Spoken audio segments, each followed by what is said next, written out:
the significance of wood in worship. From Vedic times, there has been the fire worship, and the fuel that is used in it has been wood.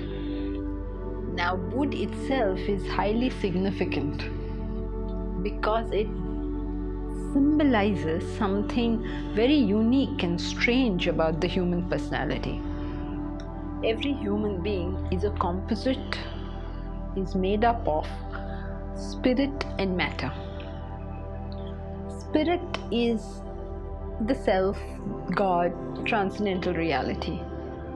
Each one of us is that spirit encrusted with these material equipments of the body, mind and intellect. This combination of spirit and the matter levels, material equipments, makes for the individual. You and I are nothing but this combination of spirit and matter. When you start considering this idea that you and I are nothing but the combination of spirit and matter, it really sounds quite incomprehensible. The spirit is all knowledge, matter is ignorance. The spirit is all bliss, matter is agitated. So this seems an impossible combination. How is that even possible? How can all knowledge exist with ignorance? How can bliss exist with agitation? So how is all pervading? The spirit is all pervading.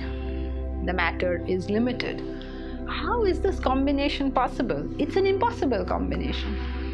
This idea is very beautifully demonstrated by the wood that is going to be burnt in the worship. Wood is fuel for the fire. But where does the fire come from?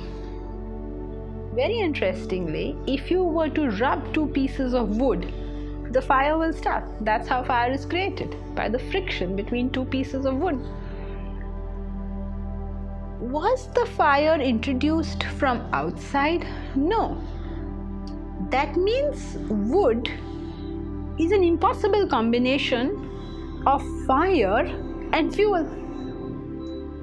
The fire hasn't come from anywhere else, right? It is just the friction that brought about the fire. So this is an impossible combination. How can wood contain both fuel as well as fire? Just as our personality seems to contain both spirit and matter. And how is that fire drawn out from that wood? Through the friction. So how is the spirit drawn out from our personality?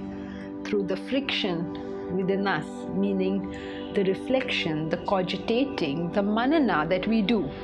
When we keep doing that manana, when we do that reflection, from within us itself, the spirit, as it were, emerges.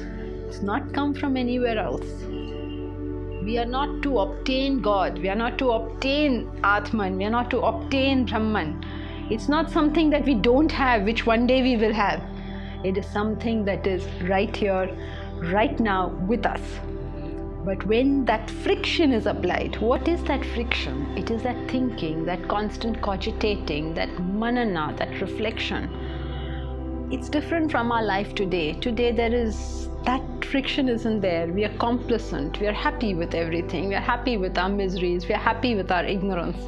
But when you create that friction within ourselves, you want to understand what are the truths of life. And you keep trying to wonder, what is all this about? And then slowly that knowledge dawns. It is not something that we have to get from outside.